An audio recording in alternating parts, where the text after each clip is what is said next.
तो स्टूडेंट्स तो थोड़ा सा नेटवर्क की प्रॉब्लम हो गई थी, तो हम जो है आप लोगों को एक बार फिर से रिपीट कर देते हैं कि कल जैसे हम लोग जो है पढ़े थे आइडेंटिटी प्रोटेक्शन के बारे में, जिसमें हम लोग अपना पर्सनल इंफॉर्मेशन और सारी चीज़ों को कैसे सिक्योर रखते हैं। उसी क्रम में जो है आज हम आपको जो बता रहे थे वो साइबर क्राइम के बारे में बता रहे थे। तो बीच में थोड़ा सा कम्युनिकेशन ब्रेक हो गया, तो एक बार हम फिर से डिफाइन करते हैं कि any criminal offense that facilitated by or involves the use of electronic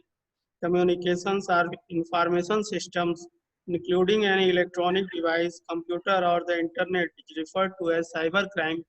ठीक है, तो जैसे हमने आपको बताया गया कि अगर हम किसी भी प्रकार की ऐसी electronic communication, electronic device, computer या इंटरनेट के द्वारा किसी भी प्रकार का कोई भी आपराधिक घटना करते हैं, ठीक है, क्रिमिनल ऑफेंस करते हैं, तो वो सारी चीजें जो होती हैं वो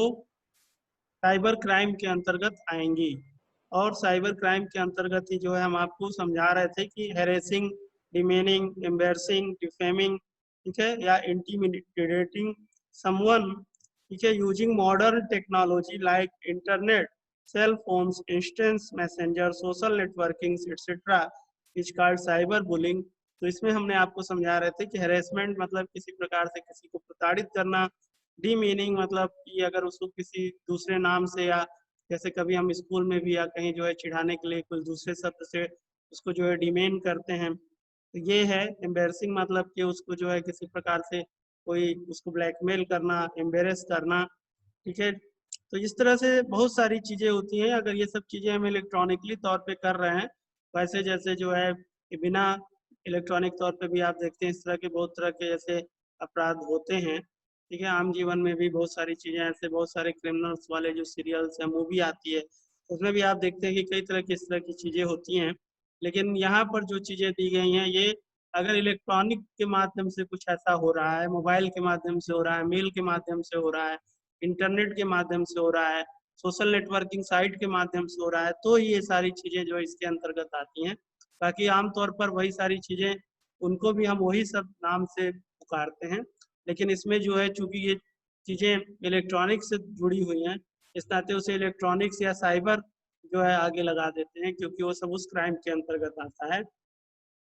फिर जैसे इसी में आगे जो है साइबर स्टॉकिंग दिया हुआ है। तो स्टॉकिंग का मतलब होता है कि जैसे हमने अभी आपको डिफाइन भी किया था कि हम किसी पे जो है हरदम नजर बनाए रखें, उसकी हर प्रकार की एक्टिविटी पे, वो कहाँ आ रहा है, कहाँ जा रहा है, ठीक है, हरदम हम उसको स्टॉक कर रहे हैं, या मैसेज के थ्रू या किसी चीज के थ्रू जो है उसको हम परेशान कर रहे हैं। ये सब चीजें जो है साइबर स्टॉकिंग के अंतर्गत आएगा। जैसे इसमें दिया हुआ, this is a kind of online harassment wherein the victim is subjected to a barrage of online message and email। तो जैसे भी हमने आपको बताया कि ये सब चीजें इलेक्ट्रॉनिकली तौर पे जुड़ी हुई हैं, तो अगर हम उसे, ठीक है, इलेक्ट्रॉनिकली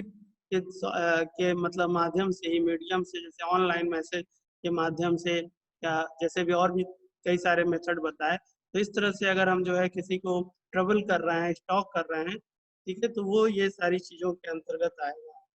फिर इसी तरह से इसमें आगे दिया हुआ है रिपोर्टिंग ए साइबर क्राइम, कि अगर मान लीजिए इस तरीके से कोई घटना हो रही है तो आप उसको कैसे रिपोर्ट करेंगे। इसमें देखिए लिखा हुआ है, in if any cyber crime happens, one must report it firstly to parent, school authority and then police. ठीक है, यानी अगर मान लीजिए घटना क्या हो रहा है कि सबसे पहले तो कोई भी एक्टिविटी हो तो सबसे पहले अपने पेरेंट्स को, अपने अभिभावक को बताना चाहिए। अक्सर बहुत सारी ऐसी घटनाएं होती हैं बच्चों के साथ कि अगर उनके साथ कोई इस तरह की घटना होती है, लेकिन वो डर के मारे अपने अभिभावक से नहीं बताते हैं, तो वह धीरे धीरे प्रवृत्ति जो है बढ़ जाती है और फिर उसका काफी जो है दुष्परिणाम होता है। तो सबसे पहले तो कोई भी ऐसी चीज हो, कोई आपको ब्लैकमेल कर रहा है या कोई इस प्रकार की कोई घटना, या कुछ आपके साथ ऐसी कोई जो है घटना हो गई हो, तो उसको सबसे पहले आकर के अपने पेरेंट्स से जो है क्लियर करना चाहिए। ठीक है, हो सकता है कभी कभी बच्चों से कभी कोई गलती या कुछ ऐसी चीजें हम लोग जो है कर लेते हैं, लेकिन जो है उस चीज को तुरंत आकर के अपने गार्जियन को बताना चाहिए। अक्सर कर आप देख रहे हैं बहुत सारी इस तरह की एक्टिविटी होती है कि बहुत सारे बच्चे हैं जैसे आत्महत्या कर लेते हैं, कुछ इस प्रकार की चीजें होती हैं उनके। तो अगर वो चीजें अपने परिवार से जा करके, अपने माता पिता से जा करके सब चीजों के बारे में करें, तो ऐसा नहीं है कि किसी के माँ बाप, ठीक है, हाँ ठीक है, मान लीजिए आपसे गलती हो गई, थोड़ा बहुत तो डांटेंगे, हो सकता है दो चार थप्पड़ लगा भी थे, लेकिन ऐसी नौबत नहीं आती है कि आप इस तरीके से किसी प्रकार की घटना को अंजाम दे दें। तो इस तरह से अगर कुछ इस प्रकार की चीजें हो रही हैं किसी के भी दैनिक जीवन में, तो उनको जो है अपने माँ बाप से शेयर करना चाहिए, अपनी हर बातों को जो है शेयर करना चाहिए। ठीक है, तो जैसे भी देखिए यहाँ पे दिया हुआ है कि if any cyber crime happens one must report it firstly to parent, यानी सबसे पहले आप अपने जो है किसको, सबसे पहले पेरेंट्स को करिए, या फिर अगर मान लीजिए स्कूल से संबंधित कुछ इस तरह की बातें हैं तो स्कूल अथॉरिटी को करिए, एंड देन टू पुलिस। और अगर इससे भी आपका मामला सॉल्व ना हो तो फिर आप उसको जो है पुलिस में उसको जो है बताइए। The procedure for reporting cyber crime is more less the same as for reporting any other kind of offence, that is the report of a cyber crime. जैसे कह रहा है कि और प्रकार के कोई घटनाओं को हम जैसे रिपोर्ट करते हैं, इसी तरह से जो है थोड़े या ज्यादा सेम प्रकार की इसकी भी रिपोर्टिंग होती है अगर किसी प्रकार का कोई भी आपको उससे संबंधित ऑफेंस कर रहा है। फिर जैसे लिखा हुआ है the local police station can be approve for filling complain just as a cyber crime cells specially design with the jurisdiction to register complain. ठीक है, तो आजकल साइबर सेल ये हर पुलिस स्टेशन में एक नया बना हुआ है कि अगर आपकी कोई भी साइबर से संबंधित किसी भी प्रकार का क्राइम हो रहा है, या जैसे आपके एटीएम से पैसा निकाल लिया गया, या और किसी प्रकार की कोई जो है साइबर स्टॉकिंग कर रहा है, साइबर बुलिंग कर रहा है, इस तरह की कोई घटना कर रहा है, तो वो सब आपका जो है साइबर क्राइम के अंतर्गत आता है और साइबर सेल उसकी जो है जांच करती है। फिर दिया हुआ इन एडिशन प्रोविजन है now been made for filling, ठीक है, of EFIR the most of the state. ठीक है, यानी इलेक्ट्रॉनिकली तौर पे भी हम क्या कर सकते हैं, FIR कर सकते हैं किसी भी स्टेट में, किसी भी राज्य में। In addition the ministry of home affairs is also launching ए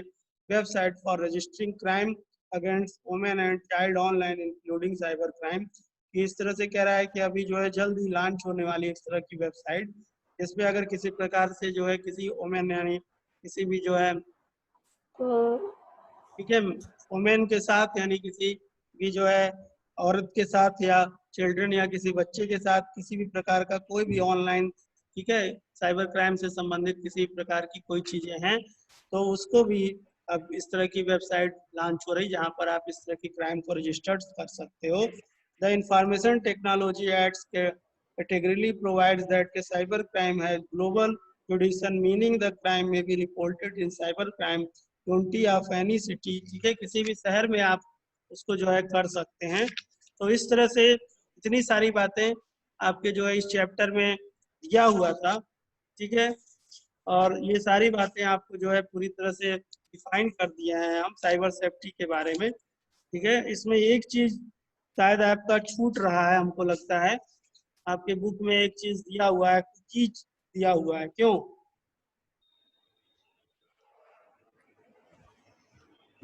क्यों विजय जी? Yes sir. आपके बुक में एक कुकीज दिया हुआ है, ये शायद टॉपिक छूट रहा है, ये शायद हमने नहीं बताया ना। Yes sir. हाँ, तो देखिए इसमें लिखा हुआ है कि cookies are small text files on your computer storing small piece of information related to your online habits. ठीक है, तो ये क्या होती हैं, जैसे इसमें देखिए लिखा भी हुआ है डिटेल में कि the have plenty of legitimate usages of example you can use sign into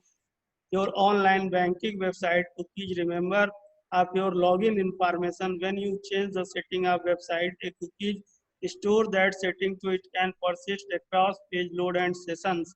ठीक है, तो यानी ये क्या होता है कि जब हम, जैसे हमने आपको बताया कि हर चीज का तो निवारण एक वही है कि अगर आप कोई पावरफुल एंटीवायरस रख रहे हो तो पावरफुल एंटीवायरस से हर चीज को प्रिवेंट किया जा सकता है। तो अगर आपके कंप्यूटर में कोई पावरफुल, ठीक है, एंटीवायरस नहीं है, तो जब हम कोई भी वेबसाइट लॉन्च करते हैं तो उसी के साथ साथ यह भी टेक्स्ट फाइलें होती हैं। जैसे इसमें देखिए लिखा हुआ है कि cookies are small text files on your computer storing small piece of information related to your online habits. तो वो जो है उसी के साथ जो है लोड हो जाती हैं, और अगर इस तरह का कोई पावरफुल एंटीवायरस आपके कंप्यूटर में है तो उसको लोड नहीं होने देता। और इसमें जैसे कुकीज के बारे में दिया हुआ है कि कुकीज दो प्रकार के होते हैं, फर्स्ट पार्टी कुकीज और थर्ड पार्टी कुकीज। तो कह रहा है there are cookies are store your own login ID password auto fill information for some website that you frequently visit. ठीक है। यानी फर्स्ट पार्टी जो कुकीज होते हैं वो आपका कोई भी लॉगिन आईडी आप दे रहे हैं, पासवर्ड दे रहे हैं या किसी प्रकार का इंफॉर्मेशन फिल कर रहे हैं, तो सब कुछ चीजें जो है फ्रिक्वेंटली उस वेबसाइट पर उसको स्टोर करती हैं। और थर्ड पार्टी कुकीज दिए हुए हैं कि these are cookies the websites to store to know about your search history and web browsing history and so place advertisements as per your interest. ठीक है कि यानी आप जैसे जो कुछ भी रोज खोलते हैं कोई ऐसी वेबसाइट या कुछ ऐसी चीजें पर डे की जो आपकी जो है रोज का रूटीन है, तो वो सब चीजों का जो है ब्राउजिंग हिस्ट्री क्या क्या आपने जो है उस पर देखा है, क्या क्या सर्च किया है, तो इस तरह की सब चीजों का वो जो है रिकॉर्ड रखते हैं थर्ड पार्टी कुकीज। इसी तरह से इसी क्रम में इसमें दिया हुआ है सुपर कुकीज। ठीक है, तो सुपर कुकीज दिया हुआ है कि super cookies are also cookies but these are persist cookies, they come back even after you delete them. Super cookies, ठीक है, store cookies data in multiple places, for example in flash cookies, Silverlight storage, your browsing history. ठीक है, कह रहा है कि ये एक प्रकार के सुपर कुकीज होते हैं जिनको आप पूरी अपनी कुछ भी हिस्ट्री को, ब्राउजिंग हिस्ट्री को बार बार आप हटा दीजिए, डिलीट कर दीजिए, लेकिन फिर भी जो है उसको कई जगह मल्टीपल कुकीज में जो है उसको कई स्थानों पर उसको जो है वो रखते हैं, और जरूरत पड़ने पर कभी उसी से भी आपको जो है ब्लैकमेल कर सकते हैं। अगर इस तरह की कोई घटना या कुछ ऐसी चीजें आपने किया हुआ है तो वो जो है वहां से उस चीजों को ला करके, जैसे कभी कभी देखते हैं लोग कहीं कोई इस प्रकार की आपराधिक प्रवृत्ति में या कहीं फंसते हैं तो अपने हार्ड डिस्क को फॉर्मेट कर देते हैं, हार्ड डिस्क को जला देते हैं, लैपटॉप को जला देते हैं, लेकिन फिर भी ऐसे बहुत सारी एक्टिविटीज हैं जिनके द्वारा जो है वो डाटा को रिकवर किया जा सकता है। तो इस तरह से कभी भी जो है कंप्यूटर पे हम कुछ भी वर्क कर रहे हैं या कुछ चीजें कर रहे हैं या किसी प्रकार की इस तरह की कोई ऐसी इलीगल साइट जो हमको नहीं देखनी चाहिए या कुछ इस तरह की एक्टिविटी कर रहे हैं, तो इन सब सारी चीजों पे जो है हमको ध्यान देना चाहिए कि ऐसा नहीं है, ठीक है, कि हम ये सब चीजें करके बहुत आसानी से उसको क्लियर कर दें, हिस्ट्री क्लियर कर दें तो हम पकड़े नहीं जा सकते हैं। तो इस तरह की बहुत तरह की ऐसी एक्टिविटी होती है जिसके थ्रू जो है आप कैच किए जा सकते हैं, और वह सारी चीजें आप क्या क्या उस पर करते हैं ये सब जो है कोई भी उसको जो है देख सकता है, जान सकता है, समझ सकता है। तो इस तरह से इंटरनेट यूज करते हुए बहुत सारी बातों का ख्याल और बहुत सारी चीजों का हमको ध्यान देना पड़ता है, और अगर आप इन सारी बातों और चीजों को ध्यान देते हैं तो आप आसानी से इंटरनेट यूज कर सकते हैं, किसी प्रकार की आपको कोई दिक्कत नहीं हो। लेकिन अगर आप इन सब बातों को ध्यान नहीं देते हैं तो बहुत सारी जो है चीज़ों में आप फंस सकते हैं। तो इन सारी बातों को ध्यान देते हुए इस तरह से आपका ये भी चैप्टर कंप्लीट हो गया है, और अगर कुछ और सारी चीज़ें होंगी, कुछ ऐसी बातें होंगी तो फिर आप उसको बाद में फिर से हमसे पूछ लीजिएगा। आप लोग को जन्माष्टमी की बहुत बहुत शुभकामनाएं। कल जन्माष्टमी का विद्यालय में अवकाश है, वैसे तो आज ही हर जगह मनाया जा रहा है लेकिन कल जो है यहाँ पे अवकाश है, तो कल आप लोग की क्लास नहीं चलेंगी। Okay, good bye, thank you. और कुछ पूछना हो तो पूछ सकते हैं, बताइए। No, sir. Good afternoon, sir. Good afternoon, sir. Good afternoon. Okay, good bye, thank you.